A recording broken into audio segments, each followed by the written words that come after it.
Welcome to Highly Sensitive, Happily Married, the podcast that teaches you to not only have an easier marriage as a sensitive woman, but to have one that feels more amazing by the day. Where you'll hear relatable stories, love advice that works, and coaching on how to have a marriage where feeling upset and disconnected is a thing of the past, and where instead a sense of loving connection and even fun and lightness is the norm. I'm Hannah Brooks, highly sensitive person, love expert, and marriage coach, and I'm so happy to be on this journey with you. Hello and welcome, my beautiful friends. I have an episode for you today that has been forming itself for quite a while now, and I thought no better time than still here at the beginning, somewhat the beginning of the new year.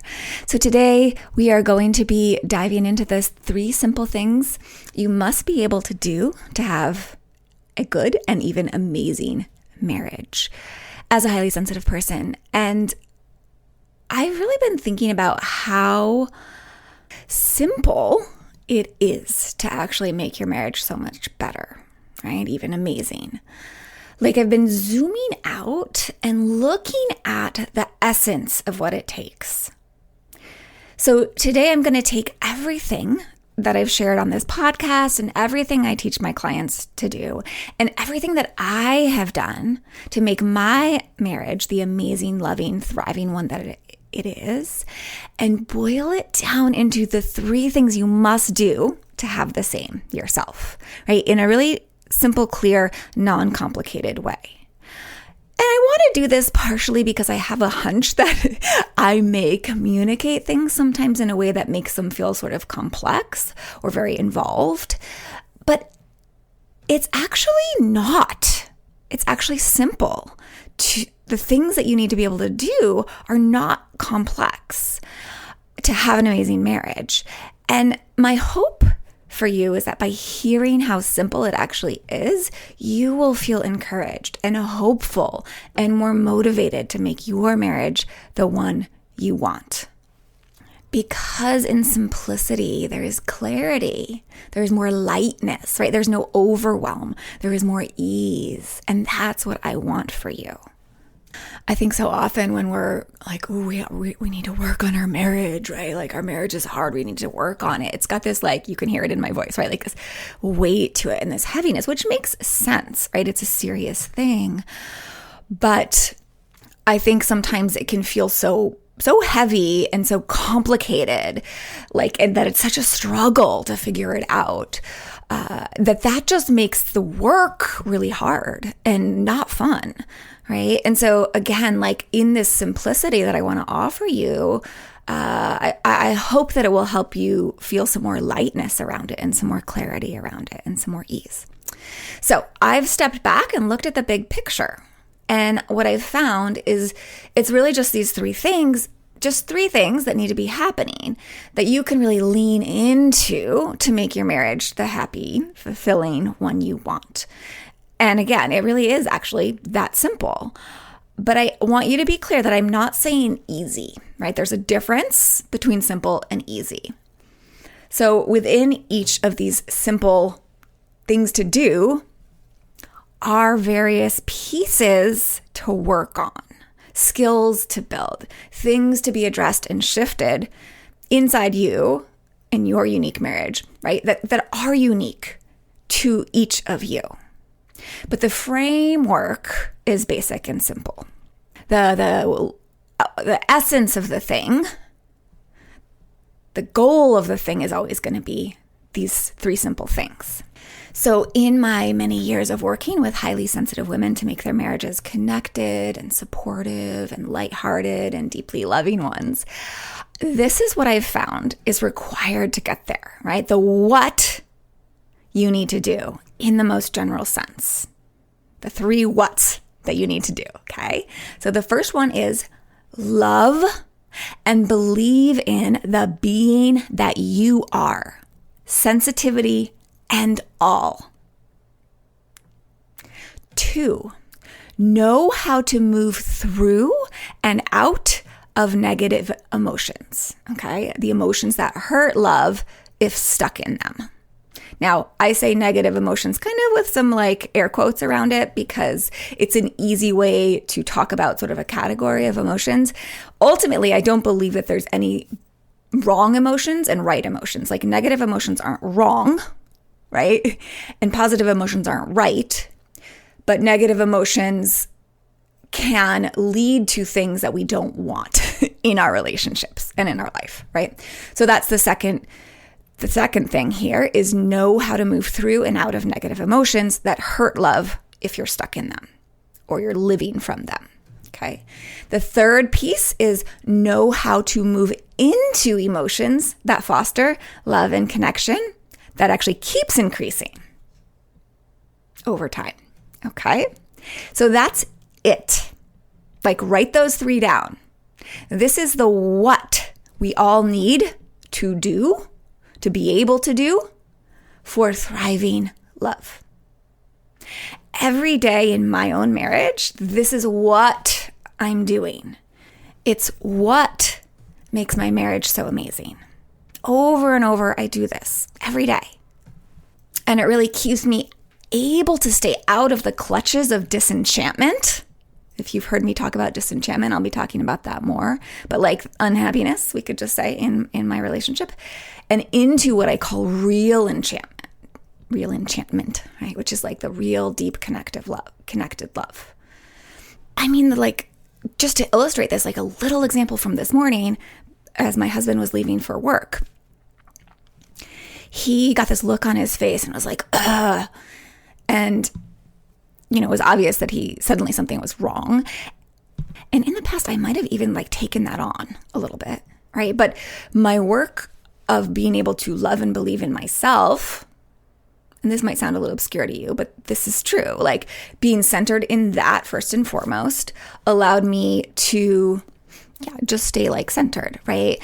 And then instead of kind of spiraling down into like getting wrapped up in his emotions, I actually felt them for a second, right? Like I think that's so normal as a highly sensitive person. But in the past, I used to really take that on and like feel his emotions and, get into those clutches of negative emotion and either like project that onto, like get mad at him for it, if that makes sense, right? So, but this morning it was just like, okay, feel negative emotion and just like move, like just know how to instantly guide myself out of it and into, he's hurting. My poor honey, like, and having compassion for him, right? So moving into those emotions that foster love. And so then from that space, what I said to him was like, because he said, I don't, like, what did he say? He said out loud, he said, I don't think, I'm just thinking I'm bad at my job or something like that. Because there was some complicated thing going on at work today, like some little mistake he had made.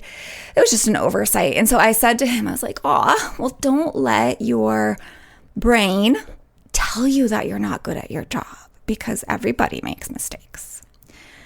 And, this was obviously just like this tiniest little moment in our day. And he was able to be like, oh yeah, right. And then I think he felt better, but I also felt great because there I was like lovingly supporting my husband and feeling love towards him, even when he was kind of in this negative like space, right? He had fallen into that negative space that was like obviously kind of emanating from him.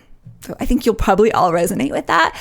But like loving and believing in me and my sensitivity, knowing how to move through and out of negative emotions and knowing how to move into emotions that foster love made that moment just lovely and actually even, an ongoing building of our love, even through the harder moments, right?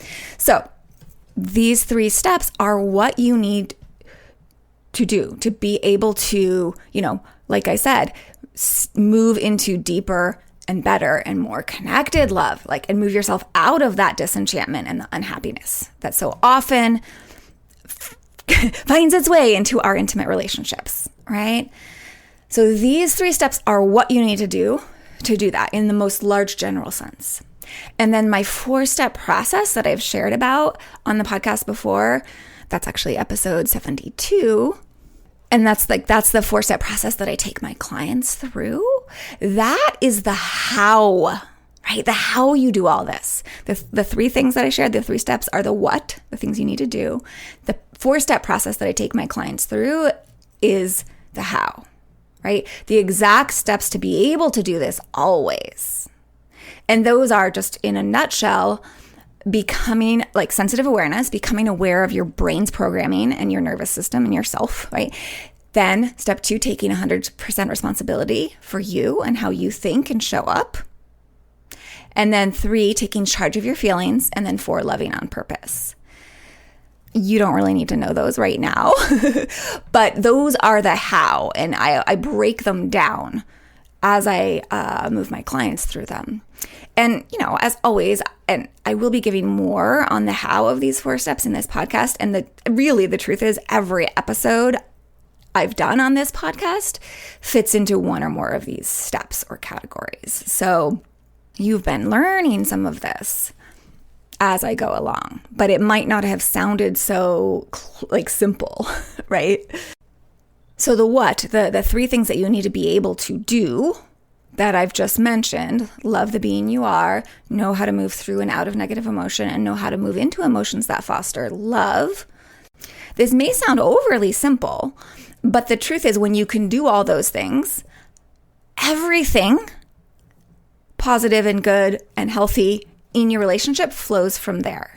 The actions you need to be well inside of yourself and to connect with your partner effectively and deeply come from there.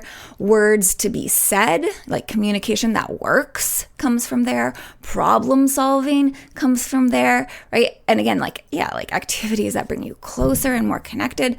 All of this comes from these 3 things. So let's take a brief, definitely not fully thorough, look or overview of each of these 3 things that you must be able to do for reliably making your marriage the sustainable, loving marriage you want. So we'll start with the first one. Love and believe in the being you are, right? This highly sensitive being and all of who you are.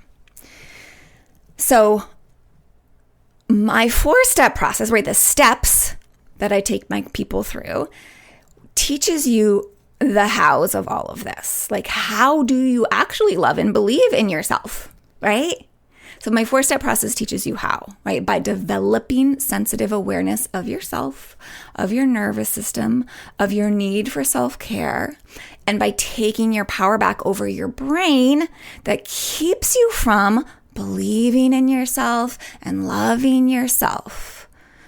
And then we build love of yourself and belief in yourself, and take action from that love of yourself on behalf of your sensitive self, right? So that you can be emotionally regulated and feel great in your skin and have access to your wisest self and your big, beautiful heart. Yeah. And what happens here is this leads to great leadership in your relationship, right? And makes you know that you deserve the love you want, and therefore be willing to grow and stretch and work for it, right?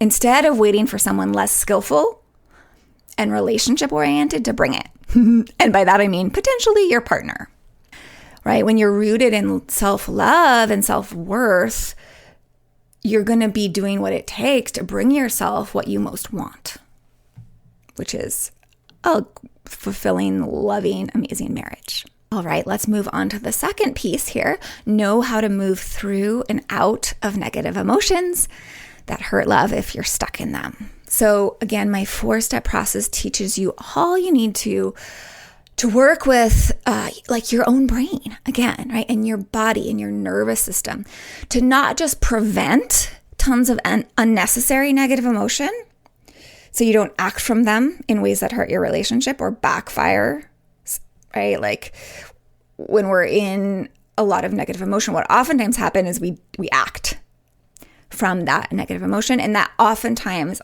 backfires into because usually when we're acting from that negative emotion is because we want more closeness, we want more good stuff in our relationship, but that oftentimes backfires into distance and arguments, etc., right? So the skills here that are so important are to be able to prevent that from happening in the first place, right? As well as how to move gracefully through and out of the hard emotions when they do arise, right?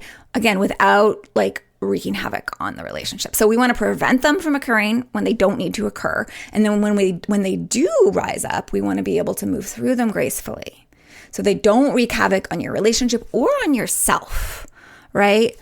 And so you can navigate them even in a way that actually leads you to building more authentic, real human love and connection with your partner. So to be able to do this, you really need the skill of seeing the barriers within you to love, the thoughts and beliefs and old patterning in yourself, like the conditioning that leads to what you don't want in your relationship. So again, like those thoughts and beliefs and expectations and old conditioning and all of that will lead to how you feel and therefore how you show up. And a lot of that will lead to what you don't want in your relationship if it's coming from this like unhelpful thoughts and beliefs, right, that are generating negative emotion. So you need to be able to have that skill of seeing all of those things, and then being able to skillfully move past them, let them go, right, work through them. And if you're like more curious, what is she talking about? Like these barriers and these patterns, these thought patterns and conditioning. I'm not going to really list a lot of them. I see there's like a whole bunch of really common things that so many of us have, mostly because we've all absorbed certain ideas about love and marriage from our culture that really are barriers to love and healthy relating. And as a quick example, a couple examples, like this idea, for example, that it's safer for me to be angry than to love. Or, right, I have to protect my heart by not loving. If we believe that, we're going to be more protective, more angry, and less able to love and generate love.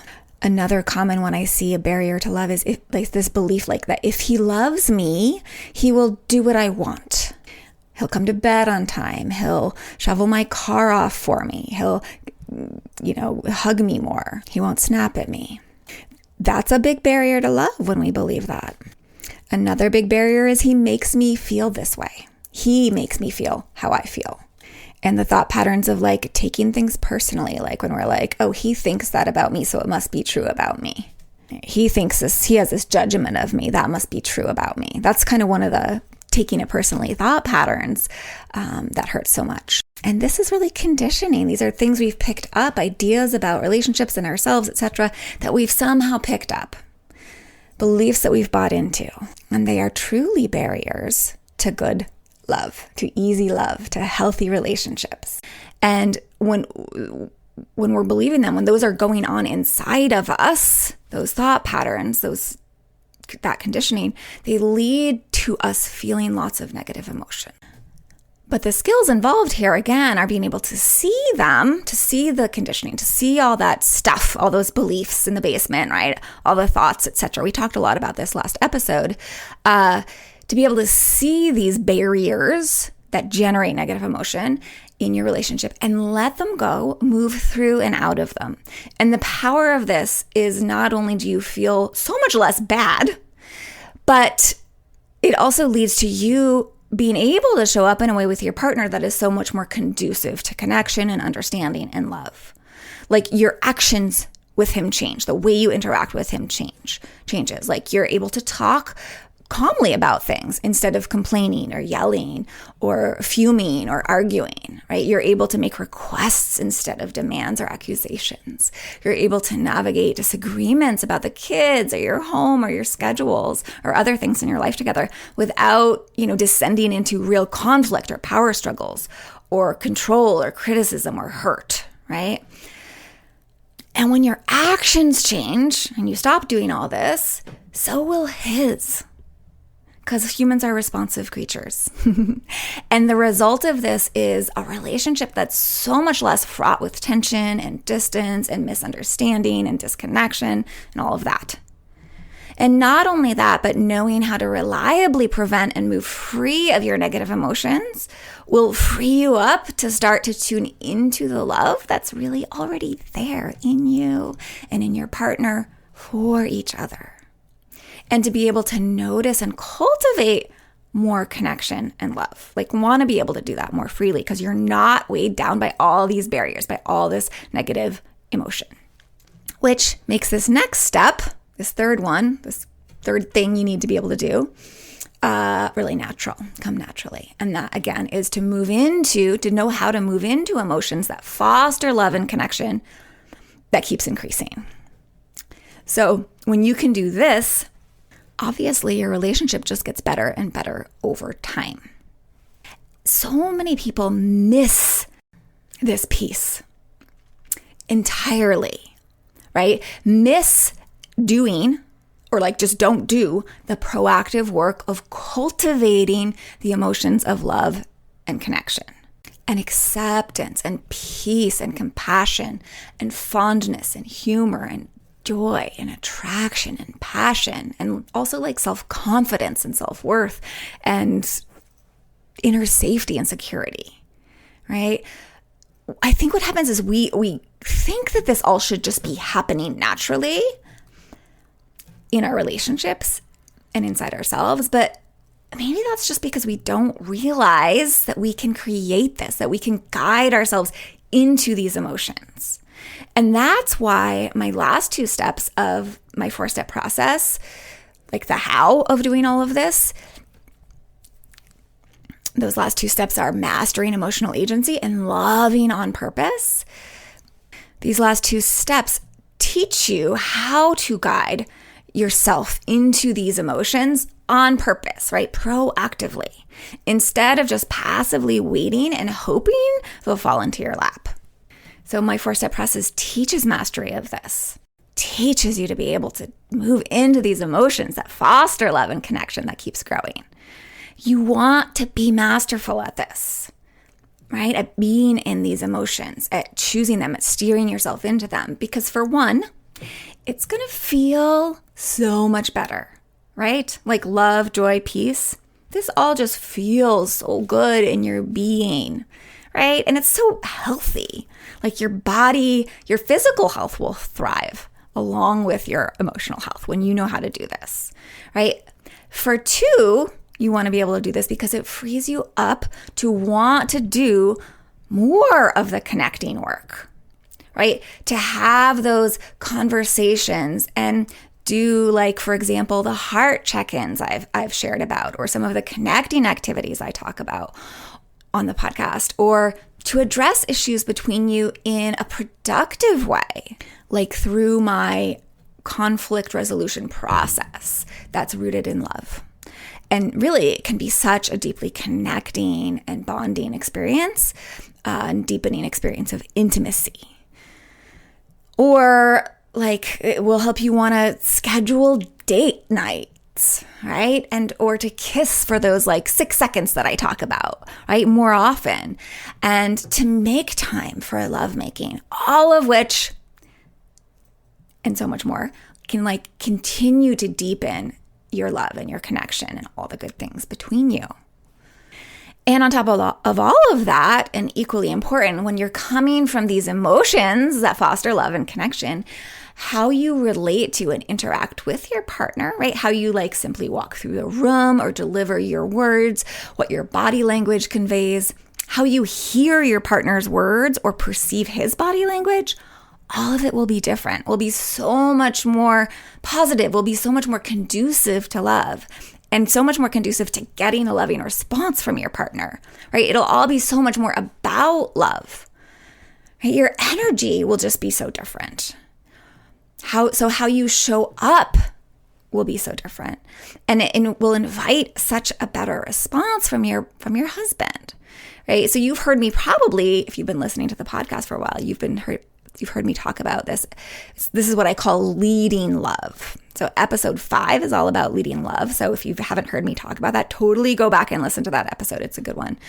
But leading love, it's like when we lead, our partner follows, Not instantly, right? But over time, when we step into this place, when we're operating from these emotional states that foster love and connection, and you're in that space a lot more, he's going to follow along after a while.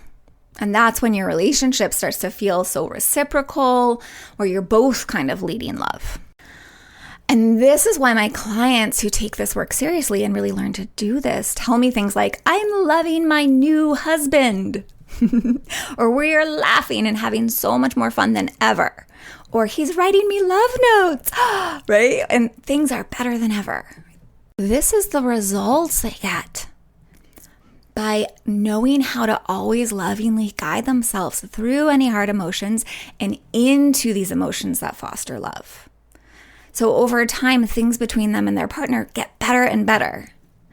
And I see this all the time, most evidently with my clients who are in committed relationships when they first come to me, but kind of having some hard times and wanting to make sure it's a good relationship before they move on to marriage. And so many of them, what will happen is some months after our coaching is over, they out of the blue write me to tell me that they're getting married because things have gotten so good. Or like one of my last clients, I was talking about how that happened with her. She during our coaching process, towards the end, they decided to get married. Or my already married clients share, they write a check-in email some months or years after we've stopped working together, and they share things like, everything's just continued to get better and better. It was never this good in the past. And really the reason is because they keep living these three simple steps, these three simple things you need to do to have an amazing marriage. They live them every day. And their relationships get more and more amazing because of it. And again, their partner most often catches on as they lead because it's contagious. Now, of course, sometimes their partners decide they want to work with me directly too and learn how to do all of this themselves. So that just like adds to all the goodness, obviously, so that they're both really working together to make their marriage amazing. So all of that said, the point here is really simple. To have a marriage that gets better by the day, that becomes an amazing marriage, you need to do three things. And again, those three things are love and believe in the being that you are, sensitivity and all. Know how to move through and out of negative emotions that hurt love if you're stuck in them. And the third one, know how to move into emotions that foster love and connection that keeps increasing. And then, of course, do those things every day. You can work on this, of course, on your own. But the how of doing it may feel very elusive. You may not be able to really figure out the how on your own. You may feel like you've tried even already and you don't know how, right? And maybe you will figure out how, but I certainly wasn't without teaching, without learning, right? Being taught. And if you are able to figure out how it's on your own, it will take a lot longer than when you choose to get help to learn how, because there are very specific tools and learnings and skills that you need to have to be able to do all of these things. And obviously that's why my 4-step process, along with my coaching, is so effective and gets the results it gets from my clients, right? It gives them the how and the skill sets broken down into little pieces so they really can do it, so that the three simple things that I've just shared come easily, right? So they actually feel simple. So that loving and believing in yourself, moving through and out of negative emotion and into emotions that foster love. So that is easy. So that is simple. So I wanted to share this episode for all of you, for those of you who just like, it's just going to be helpful to understand that those are the simple things you need to be able to do to really have a great marriage. And to clarify for those of you who have been considering coaching with me, what it is in the most general sense that we do together and how the 4-step process allows you to get to that place, to do those things so beautifully, and therefore have the relationship that you want. And I wanted to be able to say it in a somewhat more simplified way than I've said it in the past. So I hope I've succeeded at that. And of course, if you really want to make your marriage the loving, connected, lighthearted, passionate one you want, absolutely consider coaching with me. You'll find everything you need to know about coaching with me at www.lifeisworthloving.com/treasured, or you can find that direct link in the show notes. And on that page, you're going to hear some background. You're going to hear exactly what we do together. You're going to hear words from past clients in written form and actually audios with them sharing their experience and how this work changed their marriages and lives. So definitely go have a look. But whether you take me up on that or not, love and believe in the being that you are. Learn how to move through and out of negative emotion, and learn how to move into emotions that foster love. This will change everything in your marriage and everything in your life forever. Be oh so well, my friend.